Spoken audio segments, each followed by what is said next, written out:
Good morning everyone, welcome to my weekly pet pairing video. I've already applied everything up and to my foundation because I'm actually filming a different video for a foundation comparison.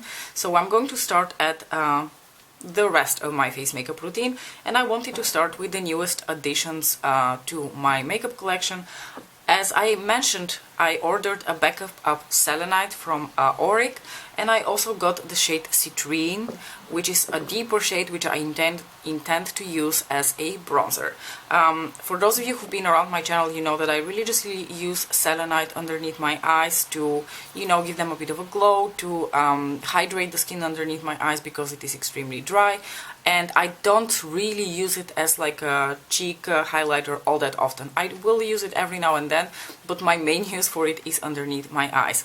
And I thought it might be really fun to have this formula, because I adore the formula of this product, in a bronzer type product. So after short consideration I decided to go for the shade Citrine, which is a light, medium, warm tan color. And what I want to do now is I want to try it on as a bronzer, but I also want to compare the shade to other cream bronzers that I have. I'm not going to open my new bottle of selenite because I think that's wasteful. I'm first going to finish my old one. I think the two are probably going to be the same, so why the fuck should I open a new one? I don't believe that they have reformulated selenite, so I think it's the same color. So let's start with Citrine immediately. So this is the shade of Citrine. I'm going to apply that as a bronzer in a little bit. I am thinking that maybe I should have picked up the somewhat deeper shade, because I feel like most of my bronzers are somewhat deeper. But you know what? Let's prove that. So here is my Milk Makeup bronzer in the shade Baked, which is my more neutral cream bronzer. So let's put that next to Citrine. Oh, that's so much more. Well, that is a terrible swatch, I'm sorry. You can see that the tones of these two are quite different from each other. This is making me a little bit worried about whether I can really use Citrine as a bronzer. It looks more like something I could use maybe as a blush. And last but not least, my more warm toned bronzer, cream bronzer, would be the shade Honey Glaze from Fenty Beauty.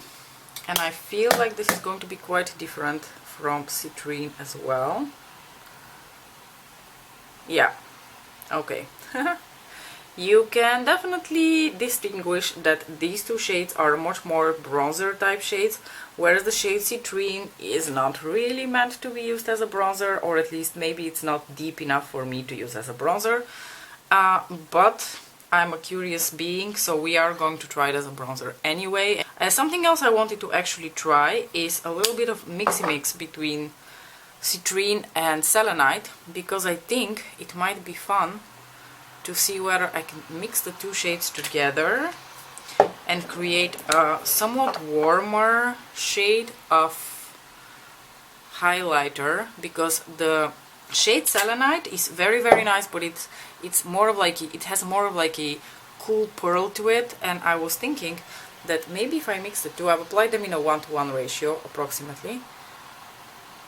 Okay, so let me just blend this out to see how it might work as a highlighter.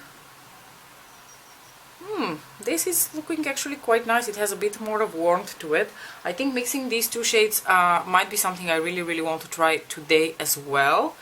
And if the experiment is successful, I know one person who is going to be really happy to visit me in a couple of weeks and get a sample of the two mixed together. Alice, I'm looking at you. Let's first apply Citrine on its own as a bronzer. Okay, so I've applied it here on the back of my hand.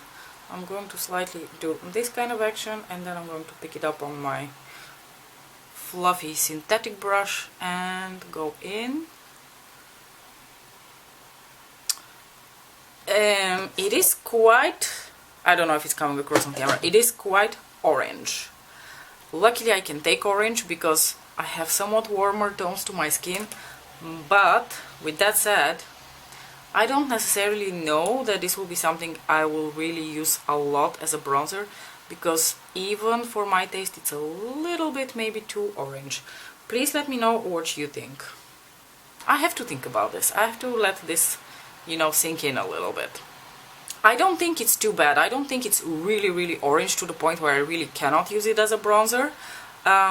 So I might just, you know, wear it for a while to get used to it and see how I feel about it. But, you know, the finish still remains really beautiful. It's creamy, it's blendable, it has a little bit of luminosity to it, so it looks very natural on the skin.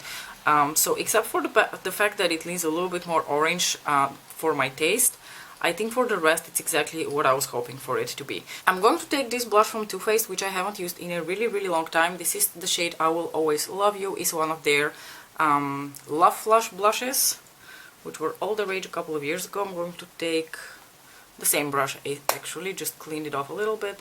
Okay, I'm making my little concoction here for the highlighter, and I'm going to just apply that first with my finger, and then I'm going to blend it out with a synthetic brush.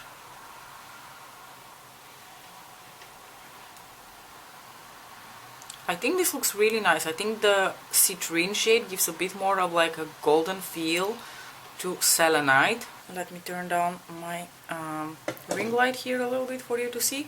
But I absolutely think that compared to selenite on its own, mixing the two creates a somewhat warmer shade of highlighter. Of course, it's really, really expensive to buy both just to do that kind of action. But because I have both, I'm going to make the most use out of the two of them.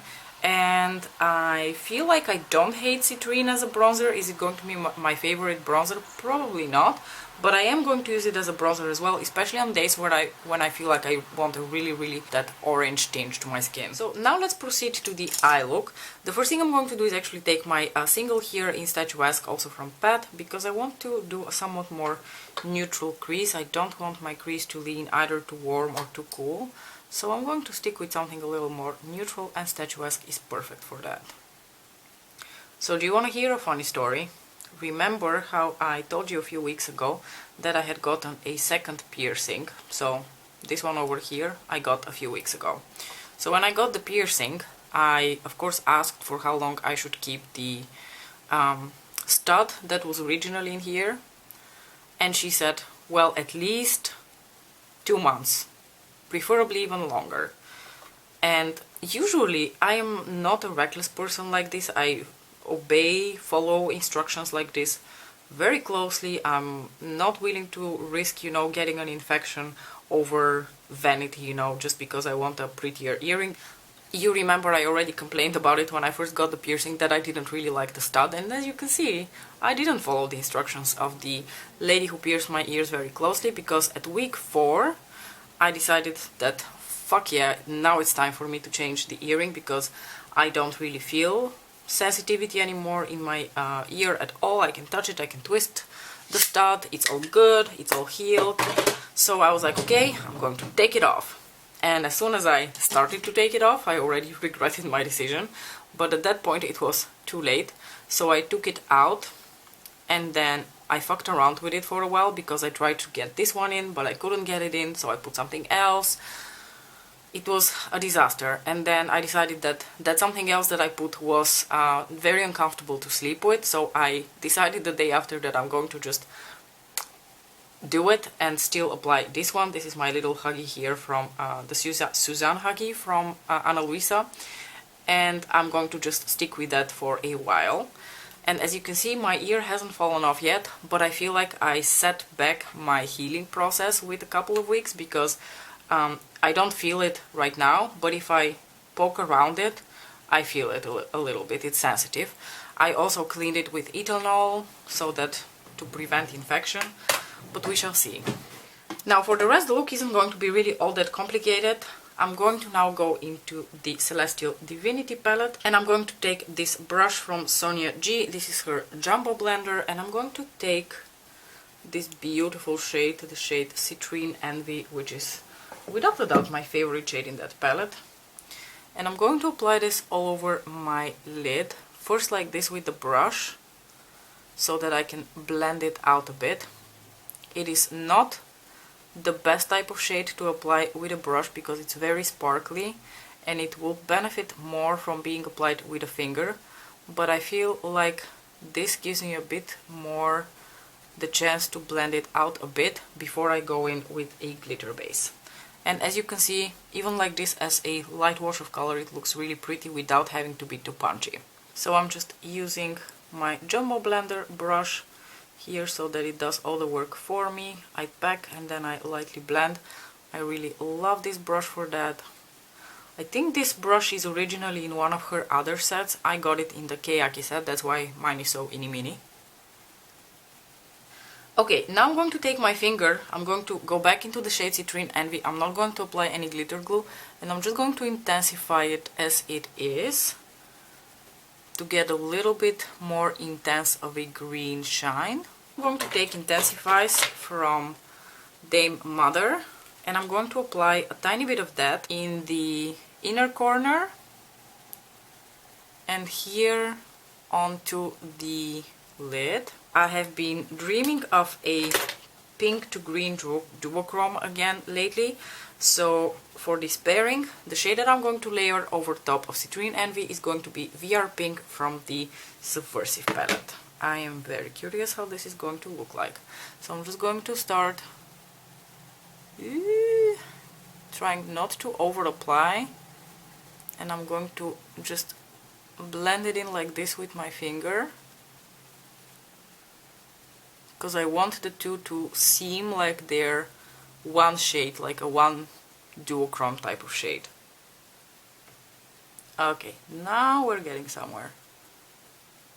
Try not to over apply VR Pink if you want to replicate this look, because you don't want VR Pink to completely overtake Citrine Envy. You kind of want them to play together. In my inner corner, I'm going to take the champagne shade from the Subversive palette, and I'm just going to apply that here into my inner corners.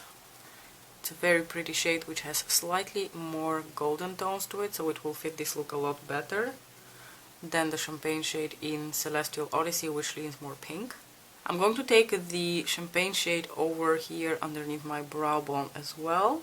And finally I'm going to go back into Citrine Envy and also apply that on my lower lash line. And now, last but not least, I want to give the look a little bit more of dimension, because of course the lid is so light in color. You could absolutely keep it like this, and I think on most days I would probably keep it like this because I'm too lazy for winging a liner, but today I'm actually in the mood for liner, so I will make full use of that feeling.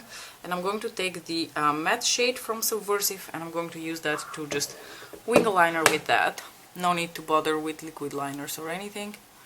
And I prefer these days to just have a soft, smoky wing.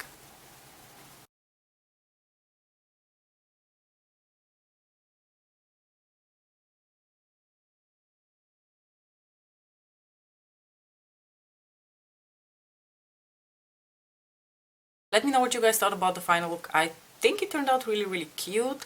If you don't want to tone down Citrine Envy, then put something with a bit more of like a golden topper feel to it, like the Astro from Bronze Seduction, because I think I definitely toned down the greenness of Citrine Envy when I added VR Pink on top of that, but I do really like how the two play together, and I like how they create an almost entirely new and different shade. Anyway, thank you so much for watching. I hope you enjoyed this video. Let me know what you thought about the look, and I'll see you in my next one. Bye!